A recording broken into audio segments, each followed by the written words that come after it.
How hot is Luke Walton's seat? Was the Celtics Warriors game a preview of the finals? Who should make the All-Star game as a reserve?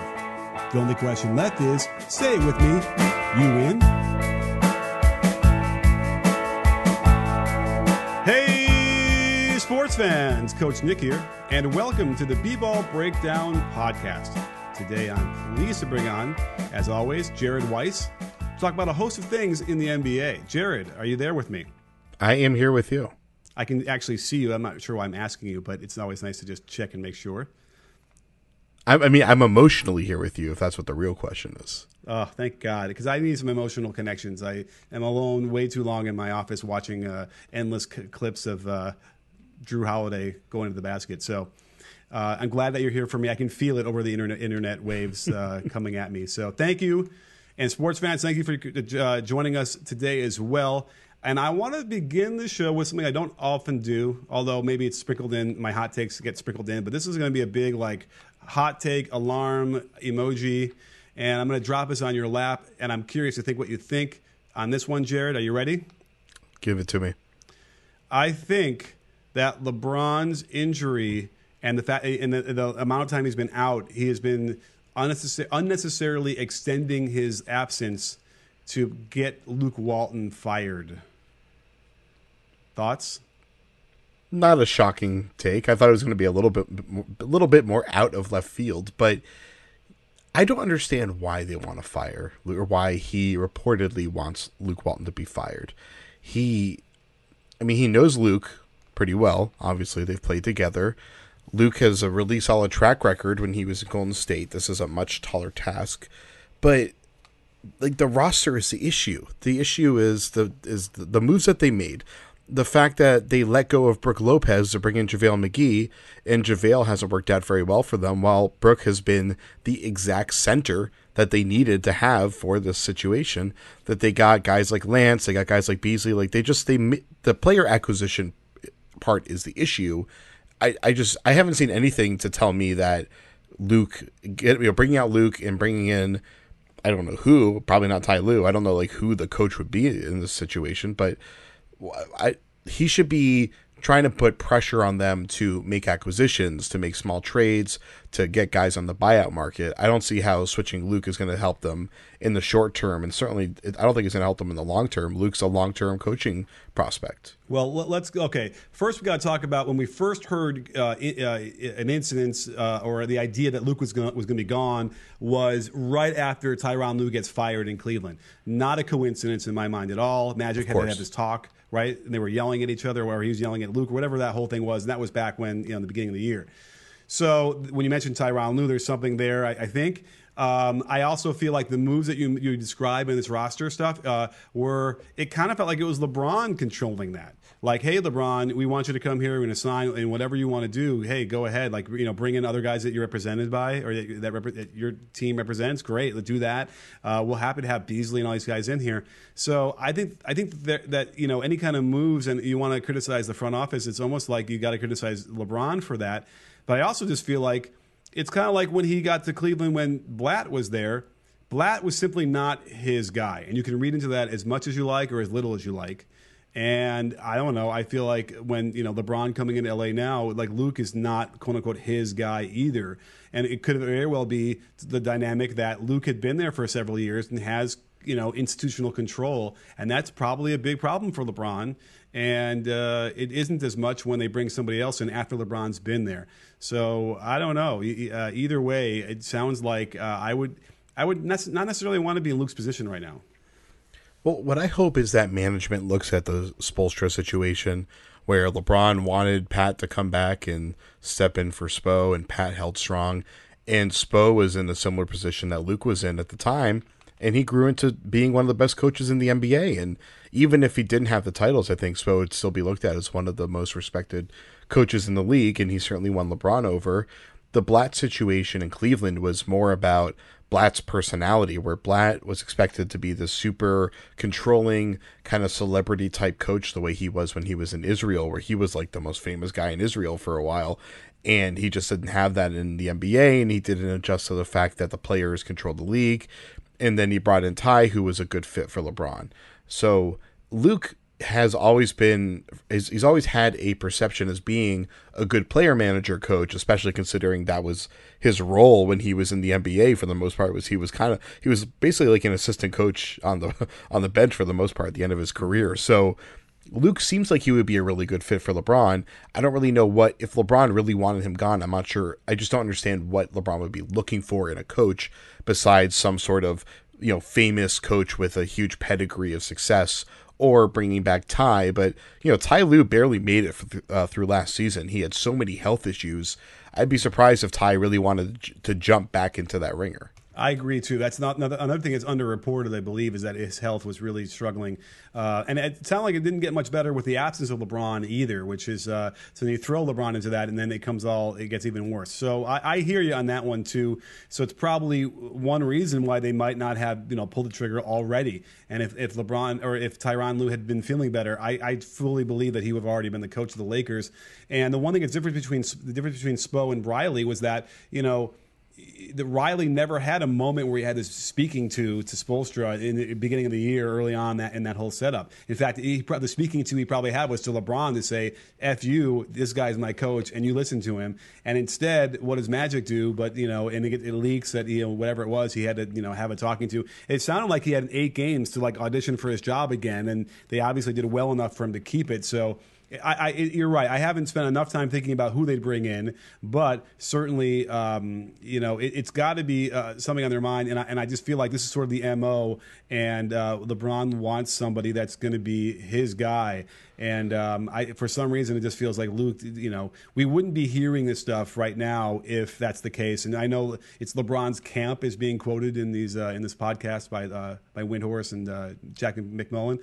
So, but LeBron's camp is LeBron, and LeBron is LeBron's camp. I don't know. So we'll have to figure out what happens there. But keep your eye on that. And I do think that by the way, the biggest part of the hot take I laid that we didn't discuss is the fact that whether or not his injury is severe enough where he should be out this many games. And that's another interesting thing, and we can't really get into his head. We don't know, but it just sort of it struck me in a way that they've never put any kind of timeline on it. It seems like no one seems to know when. He's not going to play against the Suns tonight, and it's like, man, if the Suns beat them at home, I would be really concerned if I was Luke Walton. It's true. They don't need LeBron to be able to beat the Suns when they're at home, so those are the kind of signs that there is something really not connecting, and where it's not just some sort of BS PR campaign or something like that, where it's something where the team is legitimately not listening and executing what Luke is telling them. Or maybe Luke's game plan is bad, but I would be surprised if that was the case. I assume that's not it. So I think LeBron, what he's doing is he's 34 still, right? He's 34.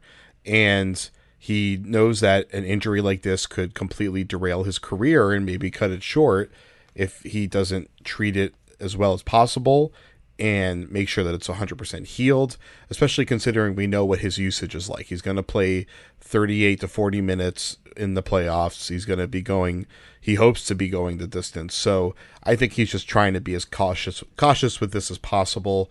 I don't see this as some sort of he's not faking, but exaggerating it and sitting it out extra. I think he's trying to be as cautious as possible because he knows he's in his mid-30s and his ability to recover is going to be slower and his vulnerability to re-injure is going to be higher. Well, I'm glad I brought you on the show, Jared, because you're the guy who's going to give me a measured response and balance what I just said, because that's all true, too. So we'll have to find out what happens tonight when we break this down. This bottle drop right after the game, and who knows, we might be right back here doing an emergency Luke Walton podcast tomorrow midday, so we'll find out. Keep your eye on that, and we will be right back after the break. Robinhood is an investing app that lets you buy and sell stocks, ETFs, options, and cryptos, all commission-free.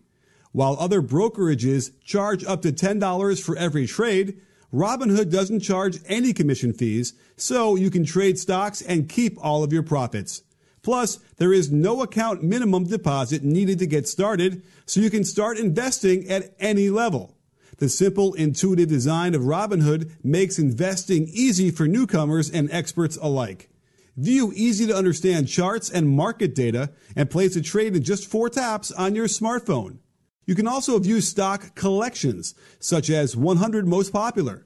With Robinhood, you can learn how to invest in the market as you build your portfolio. Discover new stocks, track your favorite companies, and get custom notifications for price movements so you never miss the right moment to invest. Robinhood is giving listeners of B-Ball Breakdown a free stock like Apple, Ford, or Sprint to help you build your portfolio. Sign up at breakdown.robinhood.com.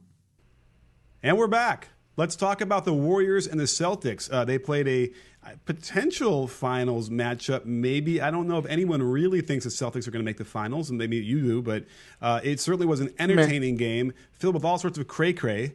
And I broke it down over on Free Dawkins' YouTube channel today, so you can check it out there. It's a really good video. But Jared, any specific takeaway you have from that game? Well, I would say that one, it's a finals matchup, and the idea that I think the 4 top teams in the East, Philly, Boston, Milwaukee, and Toronto, will probably be on even footing for the playoffs. So I think they all have a pretty equal chance of making the playoffs at this point. We'll see how that shakes out. Indiana was great, but without Oladipo, I just don't see them getting past the second round, maybe the first round, depending on matchup. Very sad. Yeah, it is really sad. But Boston, for all their issues that they've had this year, they rise to the occasion against Golden State. And there's so much talk in the media between both teams about, respecting one another and like this is a potential preview and whatever. And Kyrie Irving after the game was saying this is just a regular season game, which I always love when guys pull that one out. Maybe before the game, I get it. After the game, like, come on, don't be ridiculous. But so they play their hardest and their smartest when they're facing the Warriors, and they match up better against the Warriors than any other team in the league has over the past few years. That seems to be holding up this year. They still have a lot. Boston still has a bunch of weak links. The Warriors' weak links are still so strong that they're not even weak links. They're just it's insane how good they are with Boogie out there. I thought in this game Golden State played pretty well. It was an above average performance for them, and that just shows how unbelievable they are. If everything clicks for them, they're going to win the title fairly easily. Mm-hmm. But Boston showed that they scheme well enough to match up with them. They have a plethora of guys that can chase Curry. Curry he had like 4 threes in a row that were pretty insane early in the second quarter, and then otherwise was pretty quiet for the rest of the night. So it was kind of a strange game for him. KD fact check 5. It was 5 in a row, true. But he had like a 3 later in the quarter. He hit like 4 threes in like 4 straight possessions. Yeah, like okay, it was fair enough. One after another. It was unreal. And the thing is, like, looking at the box score, 5 threes looks amazing. Seeing 4 threes where comes down court, buries one, comes down court, it happens over a 2-3 minute span. Yeah. The emotional toll that takes on the team is remarkable. And to the Celtics' credit, they actually kind of fought back, and the lead ballooned to 9, and they came back and retook the lead. I think there were 21 lead changes in that game, so that was it was an awesome game. Yeah. But they had a playoff intensity as well. So when Kyrie was saying that, he obviously, when Kyrie cuts to the hoop, he doesn't get the pass, they miss him open, and he got really mad. He got the tip in actually on that play, but you're not getting mad at not getting that cut in that shot there, on a game against Phoenix in March. So we know that that's not the typical reaction. But let me just point this out, because there was an interesting thing with happened 20 seconds to go that I was up on Twitter kind of arguing, and the Boston fans were at me. The ball went off of the Warriors unexpectedly, and that would have been the end of the game. They would have had a foul, and then they hit free throws, and that was it. Down by 2, I believe the Celtics were, and they don't call timeout, and they don't run a play, which was the weirdest thing for me, because it was a perfect opportunity, down 2 with enough time, run a great play, execute the shit out of it, get a great shot for 3, and then if you miss, you still have an opportunity to tip it in with plenty of time. And instead, they get like this ISO, in the corner with Steph Curry, who was guarding Tatum, and they get nothing but like a hesitant contested 3 by Morris on the weak side. So what are your thoughts on that? I know what did Brad Stevens say after the game about it? Yeah, so that was a really interesting one. So he said that he didn't call a timeout because he liked the look that Tatum had.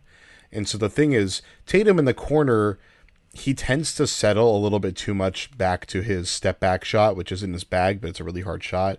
The reason why Tatum never went to the shot was because Draymond did a great job of rotating down to the block in front of him so that Tatum knew he was going to drive into a trap. So they kicked the ball out to, I think there was a shooter at the top of the key that they kicked it to, and he wasn't able to get the shot off, and it got to Morris. So I'm mistaking it with another play. But I'll look at it again real quick. Either way, the ball got to Morris. Morris took a fairly well contested 3-point shot. Steven said, you know what, Morris has hit a lot of those, so I thought that was a good look. He might have been overselling how good of a look it was, just, to save face for the team. But, Morris has hit a lot of fairly contested threes so far in crunch time this year, so it wasn't a horrible shot. And I think the only reason why there wasn't a timeout there was because they had, I think, only one timeout left at that point, and Stevens wanted to save it so that they could use it again on, fouled and advance the ball inbound, that kind of thing. So totally fair. I just don't know why they wouldn't have been like 4, hold up the number, and they know exactly, like, they're prepared for that. These guys have played together for 2 seasons at least.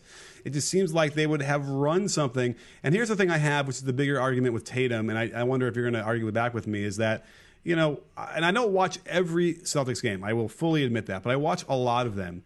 Tatum, to me, struggles mightily to beat his man off the dribble. And the argument tends to be, well, it's because he doesn't want to. He's doing the step back thing, and he could do it if he wanted to. But to me, if he could do it and he doesn't, that means he can't.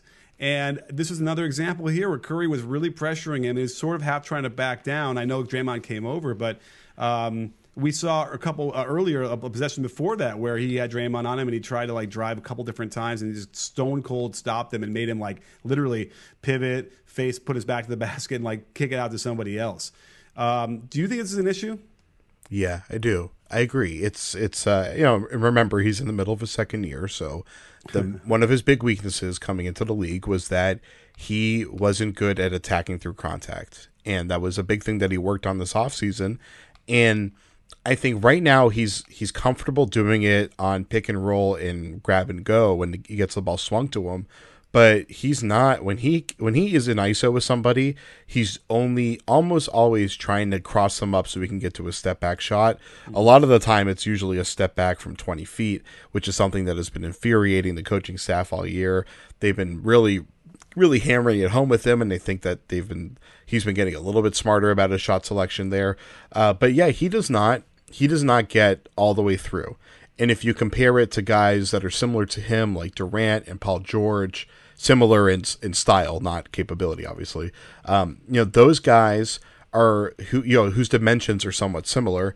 They tend to use some of the same moves, but then they're able to push off after making that move and get their shoulder into the defender's chest and work them into the paint, and then they can either get their step back from the paint or they get all the way to the rim. And I just think that's something that I don't think any of those guys really had that play down pat in their second season. I think it took them a little bit of time, and that's the next evolution of where Tatum's game needs to go. And I think he was more aggressive with it in the playoffs last year, but he was also in a role where he kind of had to be the aggressor, while now he's trying to figure out how to be a part of the offense without disrupting it. And he was a lot more disruptive earlier in the year than he has been lately, and that's why his quality of play seems to be a lot better now. Okay, interesting. I mean, yeah, again, you're making me like this crazy man throwing out these flamethrower hot takes, and you're the It's not guy. Crazy. It's not. So, that's a good observation. It's one of the he has bigger problems that he has to solve than that, but it's definitely one of the things that he needs to be great at if he's going to be an all-NBA player, which is what the goal is for him. Right. And what frustrates me, aside from the fact that they're the 20-footers along twos, is that there will be a moment in the midst of this move that he's doing where he does have the lane and he doesn't take it. And that's what people argue with me about, where it's like, well, he's doing the move and he's getting the opening, he's just not taking it. I'm like, yeah, that means you cannot beat somebody. Like that's the mindset he has, and it could be the whole Kobe effect or whatever they're talking about on that. No, but he just won't take it, and that's really granted he's in his second year and he's learning, and that should come, I would imagine, with some more experience. But I'd like to see it happen a little bit more. I've actually argued with him in his training team about that.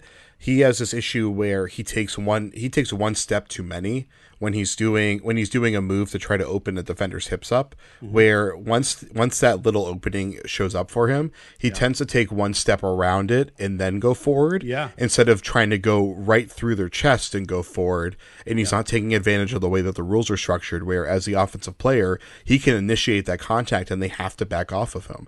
And he's still learning how to do that. That's when he becomes a deadly scorer, when he starts doing that. But I'm not even thinking that he needs to go through the guy and initiate the contact. I think he needs to just go, like, instead of the vector going sideways, it needs to be that step needs to be toward the basket, and that gets him right by him anyway. Or maybe a little bit of a bump, but either way, that's the whole key. And it's like, it's all about footwork. It's about ground reaction forces. It's about, lower body strength and all those different things that he's to develop. So we'll have to see. But either way, it was a great game. I mean, overlooked because they won was Durant with a horrible play to throw a Tom Brady style touchdown pass when they were up. All they had to do was hold on the ball and to get fouled under 30 seconds, and he throws the ball over Iguodala's head. So it was weird. The Warriors kind of kept giving them chances, and then we have Draymond Green missing 2 free throws that would have also iced the game for them down the stretch. But then.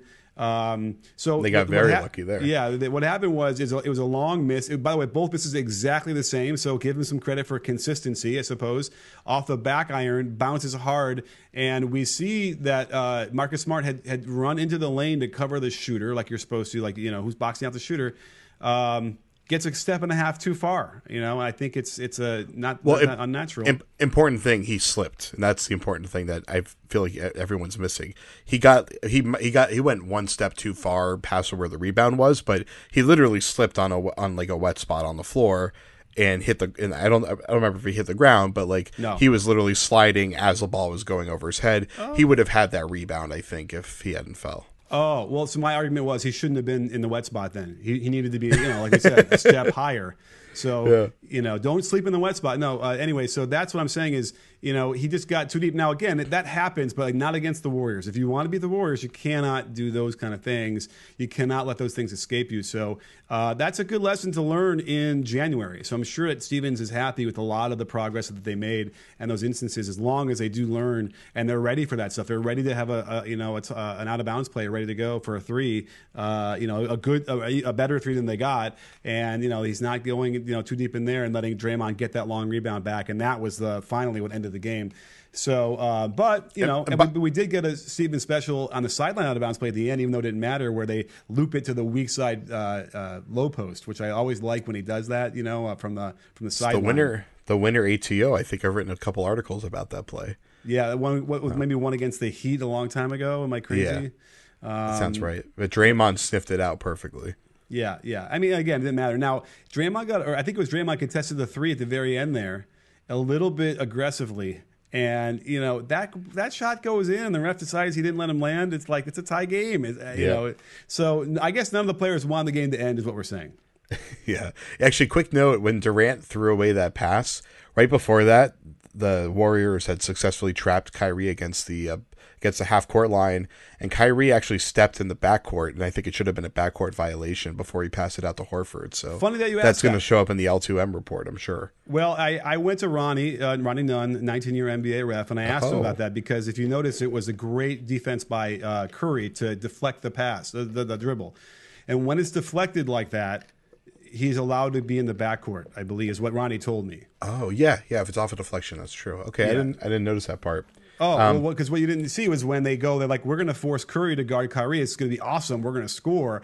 And Curry is like, no, you're not. I'm going to hedge as hard as I can. I'm going to get in there like he does and, take a chance on a swipe. He knocked the ball out, and that's what happened with that one. So it was a good no call by the refs, but it's like overlooked defense by Curry. Again, I spent my entire career having to defend Curry's defense, but that's but that was the official line I heard. So I don't know if we're going to hear anything about that. They didn't review the out of bounds off the Warriors that we mentioned that preceded this. No, they didn't run a great play. And that was a little bit curious, but I think to me, looking at it, it just seemed pretty clear. It ricocheted off of like maybe Draymond and Curry before it went out, and there was no need to review.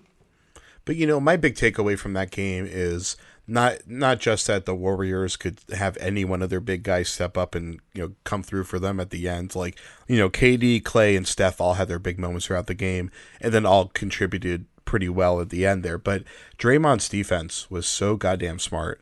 Yeah, he's I forget because I don't get to watch him very often. He is such a maestro. It's incredible. He was basically trying to find different ways to double on ball or kind of just shade and hint that he was going to double, like that Tatum inbound with 20 seconds left. He was just sitting underneath in the right spot. They would have another defender on the nail who was able to, close out to Morris, and everyone could rotate over. Draymond was doing a great job. They were blitzing the Kyrie and Horford pick and rolls. Kyrie and Horford's pick and rolls and pick and pops have killed so many teams across the league this year. I don't think I've seen a team trap the ball as well as Golden State did there, because not only did they suffocate Kyrie, but Draymond's timing to recover back to Horford when Kyrie wanted to pass the ball away was perfect every single time. So by the time Kyrie would pass it back to Horford, Draymond would be draped all over him. There was they had two really crucial turnovers on Kyrie. Kyrie almost turned it over at the one we talked about before. There was one where they trapped him and Kyrie just tried to do a dribble move and he lost the ball, which the Celtics did twice at the end there. Only one of them got turned over, but Tatum and Kyrie, and I think Jalen too, have and Horford actually has done a couple times. They try to make some fancy dribble moves in crunch time and turn it over, which is insane. And I can't believe that this team does that, considering how much they focus on being disciplined. But the play that blew me away was a play where they had a side pick and roll for Kyrie and Horford. Horford pops, Draymond smothers Kyrie. Kyrie's completely trapped, passes it back to Horford. Draymond tries to run up on Horford and smother him so that he can't face the basket, but then realizes that Kyrie's about to cut back door, so he quickly sags off and puts his hand down into that passing lane and steals the ball. And I don't think there's anyone, there's no other defender in the NBA that can pull that off. Right. And just to make it clear what you're talking about, it was he stole the pass from his man. So he was guarding the guy that was passing the ball and still was able to take a step and reach out and steal a bounce pass backdoor cut that was open. That would have been a surefire too. So I showed that in the video too. Another amazing play. I mean, listen, Draymond I think is the greatest defender we've had in this era, and I think he could go down as the greatest defender of all time. That might end up being my hottest take, and I don't understand why. But then again, I'm going to back away from the microphone slowly while you say that, just so I don't get hit in the crossfire here. All right, good. So all the Bill Russell stands in Boston are starting to take up arms. All right. Well, let's talk to you about the All-Star selections, because we have the starters now, and we have a little debating as we finish up the podcast to discuss some of the people on the bench who are going to come off the bench. So really quickly, we have the starters, and I guess we can just run those down. Curry, Harden, LeBron, KD, and AD. It's a very formidable group of five right there. On the East, it's Kyrie, Kemba, Giannis, Kawhi, and Embiid, all one-namers. And I guess all those guys are one-namers. So we now have to decide how this is going to work. The captains, LeBron and Giannis, are going to choose players from the remaining pool that the coaches choose of the 14 players who are left, 7 on each side. So, Jared, you want to just kind of run down and we'll kick it off with who you think that should make it? So my first thing is I had Jokic as a starter instead of LeBron. LeBron's missed enough time that I think I had to find another choice, only if that choice was playing at an MVP level. Paul George and Jokic were the two guys that fit that bill for me. And I think it might have just been, honestly, just a bias towards Jokic and just loving what he brings and how he's kind of like my dream player of a flabby 7-footer that can just run an entire offense with the ball over his head. So I picked Jokic there, but it doesn't really make a difference for the team. So here's where I'm really struggling. So I think picking the last guy is really hard for both of these conferences. So for the East, I have my guards as Lowry and Beal. I have Griffin and Vucevic as forwards, and then I slid Ben Simmons over as another forward just to make it count. He plays every position on the floor except for center, so that works. And then I had Oladipo in there, but I'm going to take that out just since he's obviously not going to be playing. Right. That's where it gets really tricky. So there's Siakam, Bledsoe, Middleton as the options here, I think. And then I feel like I'm forgetting another good choice. Jimmy Butler. Jimmy Butler, thank you. So and D'Angelo Russell. So then you can so basically I think there's two tiers of options here. You have what I think is probably the top tier, which are second or third stars on like the top supporting players on the two teams that are kind of like on a different plane than the rest of the conference, and which is Middleton, Siakam, and Bledsoe. And then so a lot of people have said Brook Lopez is a good candidate. I do agree he's a good candidate, but just his offensive role is a little too limited for me to think he should be. But his defense has been great this year. But both Bledsoe and Middleton play a much larger role on both sides of the ball. And I can't believe I'm talking about Eric Bledsoe as an all-star just because last year I watched him play one of like the worst playoff series I've ever seen up close in person in that first round. So I'm going with Siakam and Bledsoe at this point. Siakam has just done so much. Kawhi obviously transformed the Raptors, but Siakam has kind of changed the energy that team has and has really propelled them to a unique level. Is just the way that he plays the game, I think, is as infectious as Kawhi's ability to control the game. For sure. And I love the way he can grab rebounds and push the ball and handle and then pass and make plays, which is a revelation for a team like that. Whenever you can have a guy who's big who can then control rebounds and then handle and then even shoot a little bit is a really big reason why they're doing so well. Plus his defense is terrific. So I love it. I like to err on the side of people who haven't made it before. So I mean the whole idea about LeBron is kind of silly only because of course he's going to be the captain and of course he's going to start or whatever. But I hear you as far as the games played issue, which kind of goes back to what we talked about in the very beginning of this podcast. And certainly Jokic has been a revelation as well. Paul George has been fantastic. So all those to comment on those things. I know I just went back to the West, but let me back to the East. Okay, here's my issue. I don't like Bledsoe. I don't like the way he plays the game. Middleton, I would probably choose ahead of him, but. Pound for pound, he's probably not having any significant of a better year than Bledsoe. So okay, and you have to do it based on their performance this year. I don't agree with anyone who factors in for previous years for sure. So that's why I want to see D'Angelo Russell. So here's the question: let's say you want to go him head to head versus Bledsoe. Who should get in? Okay, Bledsoe plays better defense than Russell without question, but I think that Russell's offense has been much better than Bledsoe's, and he had to figure out if it outweighs the defensive things. I'm not even that sold about Lowry. I kind of feel like Lowry's been kind of a blah this year. I know that they're playing terrific, and he's an important part of that, but I don't know if he's played up to all-star standards.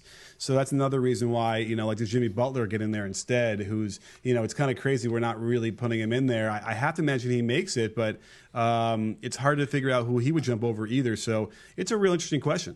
I disqualified Jimmy for the Minnesota thing. I think it's pretty easy to disqualify him for that. You mean the part where he wrote "trade me" on his stomach and then was lifting up his jersey and showing it to everybody? I mean, everything that he did, I don't really care what he's achieved on the basketball court. He completely upended a franchise, and you don't get to be being an all-star isn't just about the numbers you put up. It's about your role on the floor, which is why Pascal Siakam I have as an all-star. And he's averaging like 15 and 8 this year. His numbers aren't all-star level, but his role and impact on that team is so substantial. And then Butler hasn't been clean for him in Philadelphia either. Beyond the public comments about I can't remember if it was on the record or reported now with Butler. I just assume everything reported about him is basically him on background, but complaining about the types of plays that he's in Brett Brown's offense, like. I mean, just the fact that Jimmy Butler's complaining about how the Sixers are using him is a red flag enough for me. Where Philly has a really goddamn good program going there, and if he can fall in line, I agree with him that they should run high pick and roll with him and Embiid. I agree with that, but the idea that they should be going to ISO sets for him, I think is laughable. And so, hey, throw him a bone, give him a couple, whatever. Yeah, whatever. Let him have one or two a game, sure. Yeah, whatever. That's not a big deal, but he has been an issue everywhere he goes, and most of the time you're cool with it because he's elevated the team. But I don't think he's really elevated the Sixers yet. The Sixers are performing at a fairly comparable level to where they were before he got there. I think their ceiling and their potential to get to the finals this year is much greater with him on board, assuming he's still there in a few weeks. But he hasn't done anything to make up for what he did to Minnesota, and so I just don't see any reason why we should consider him an all-star. We can, he could still turn it around and reach All-NBA, and we can recognize him as incredibly talented. But there's other guys that have done so much and even maybe settled into lesser roles that can make it ahead of him that have really helped their teams out, and been a positive influence on their teams, and his individual skill and his stats don't make up for what they've helped their teams achieve. Right. And another argument for Russell is, over the last 15 games, the Nets are third in winning percentage. So they've been playing better than anybody over the last several, probably even longer than 15 games ago. So give the kid a shot. I don't think he's going to do it. I think they're going to take Butler on name and recognition and all that stuff. But let's go over to the West, because there's some interesting stuff happening there. You want to run down who you think is going to make it on that side? Okay, so Dame Lillard's a lock. The fact that he's not a starter is always interesting. I'm going to skip my guard for a second here. But so I have on the bench LeBron, Paul George, or Rudy Gobert. You could swap out Jokic with LeBron to make it match what's actually happening. And then, so Towns, I think, is a lock. I think people can reasonably have their gripes about how mediocre he was in the first half, or I guess first month of the season. But ever since Butler is gone, he's been unreal. His defense has even been pretty solid, and his offense has been insane. Okay, but yeah, it's been insane for sure. His defense has been better than it was before. Good enough that they're not horrible. Right. And then so Russ is a really weird one this year. People look at his shooting going down as a sign that he's having a bad year. When I watch him play, I think that his poor shooting has helped him become a little bit more passive, which has made him more of a passer. And his assist numbers have been unreal so far. And when you watch him, he seems like he's looking to pass not just for stat padding, but he seems like he's actually running plays, and he's trusting Paul George, who's been amazing this year. So I'm pretty comfortable with him being out there, even though I still think his defense is not good. And then that leaves one more spot for Drew Holiday or Aldridge or DeRozan or Gallinari or Harris or Luka, and Mike Conley, I guess I could put up there too. I'm going with Drew Holiday, and I feel weird not giving the Spurs a guy while giving the Pelicans two, but Drew Holiday has been unbelievable this year. Like borderline all-star starter level play. What was his on-off differential? It's like they're plus 3.5 with him on the floor net rating, and then they're minus 9.5 after that. I mean, like the differential's insane. He's one of the best defenders in the game. He's been shooting well this year. He attacks the rim so well. That team is so unbelievably bad without him on the floor, especially without him and AD on the floor. They're like a G League team. So, I mean, I can't imagine him not being an all-star.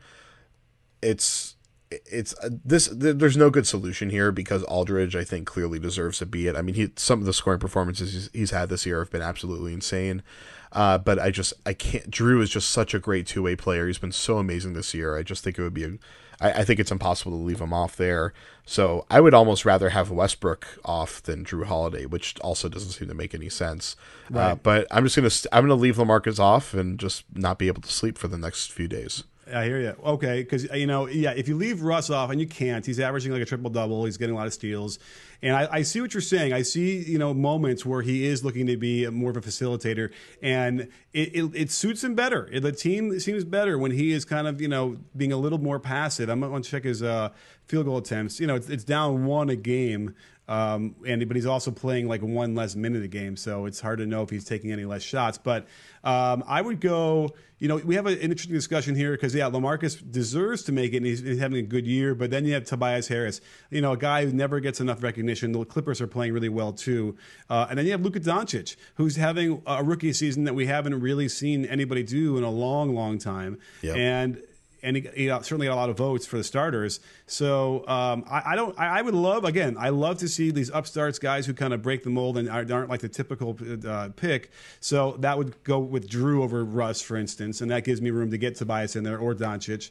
And if you leave the LMA off there, then Doncic both those guys can fit in there. So I agree. It's an interesting dilemma, and certainly more of a dilemma in the West than it is in the East, which, again, is clear. There's just better players in the West. Well, this is an important question. So Tobias has almost like a 50, 45, 90 season going on. His numbers have been pretty insane, and you get to watch him up close a lot more. Do you think his usage and role in the offense is big enough to justify him being an all-star? Yes. Okay. You know, I mean, it'd be worth checking in what the usage is. It's got to be 25% at least, which is like, okay, you're getting into normal starter territory. He is a bit of a complimentary player as well. And that's, you know, he isn't that traditional guy you're going to ISO and say, go get us the bucket to win the game, you know, on the last shot. But he's just solid. I just come away watching those games being like, man, he is just really good, and the team is really good, surprisingly, without like a ton of really top-heavy talent. And again, it's the narrative. It's like let's get some guys in here who don't often get that recognition or that All-Star a bit. I don't think he has not been an All-Star. Am I correct in saying that? Tobias, no. Yeah. So you know. Let's let him you know, throw him a bone, for heaven's sakes. So that's how my feeling is, and we'll have to wait and see. Do we know when the teams are going to be announced? The 31st, so a couple days from now. Okay, great. So well, this will drop on Monday, so we'll know pretty soon how close we are. I know we're going to be very close. It's only going to be like one player we're probably wrong on, or maybe two. So we'll have to see how that works. But Jared, thanks for breaking this all down for us.